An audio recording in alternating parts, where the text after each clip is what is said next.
ఓం శాంతి. BKS కిచెన్కి welcome. ఈరోజు ice cream చేద్దాము. 1 లీటర్ పాలు తీసుకుని పొయ్యి పెట్టి ఒకసారి మరిగించి ఆఫ్ చేసేయాలి. ఒకసారి వేసాకం కదా పాలు ఇరిగిపోతూ ఉంటాయి. తర్వాత పాలు చల్లారిన తర్వాత దాంట్లో మనం రకరకాల పౌడర్లు అమ్ముతుంటే బటర్ స్కాచ్ అని వెనీలా అని నేను కాకినాడ నుంచి కొని తీసుకొచ్చాను. ప్యాకెట్ అయితే 15 రూపాయలు. ఒక ప్యాకెట్ పౌడరు కొంచెం చల్లారినటువంటి పాలలో వేసి కలపాలి, ఉండలు లేకుండా కలుపుకోవాలి. దీంతోపాటు నేను ఇంకొక చిన్న మెథడ్ ఉపయోగించాను.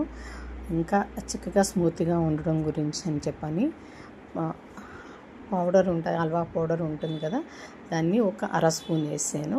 అది కూడా వేసి కలిపి అప్పుడు దీంట్లో నేను వేసి కలిపాను. మన దీంట్లో ఉండలు కట్టకుండా కలుపుతూనే ఉండాలి. చిక్క పడుతుంది బాగాను. అప్పుడు చిక్క పడిన తర్వాత మనం అంటే స్టవ్ బంద్ చేసుకోవచ్చు. అలాగే మనం పాలలో చల్లారిన పాలలోనే కలుపుకోవాలి. వేడి పాలలో అయితే కలుపుకోవడం కుదరదు. అలా చల్లారిన పాలలో కలుపుకుని ఇందులో బాగా చిక్కబడిన తర్వాత స్టవ్ థిక్నెస్ వచ్చాక స్టవ్ బంద్ చేసేయాలి. నేను పంచదార వేయలేదు, పటిక బెల్లం వేసాను. పంచదార కూడా వేసుకోవచ్చు.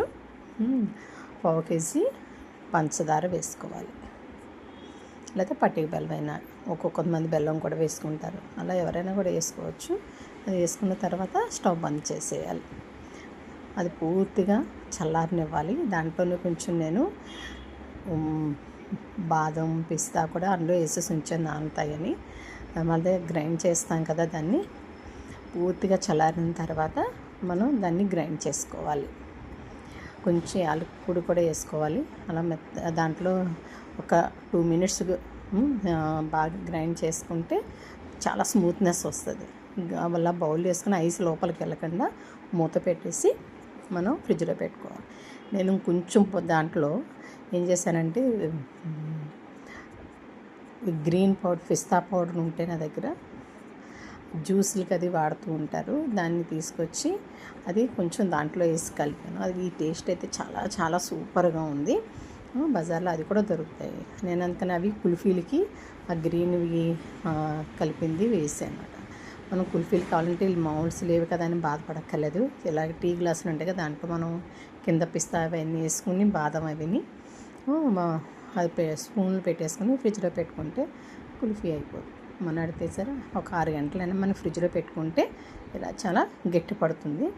కానీ నేను చేసిన తప్పు ఏంటంటే కింద వెడల్పుగా ఉండి పైన సన్నగా ఉన్న బౌల్లో పోసిన వల్ల బయటికి రాలేదు.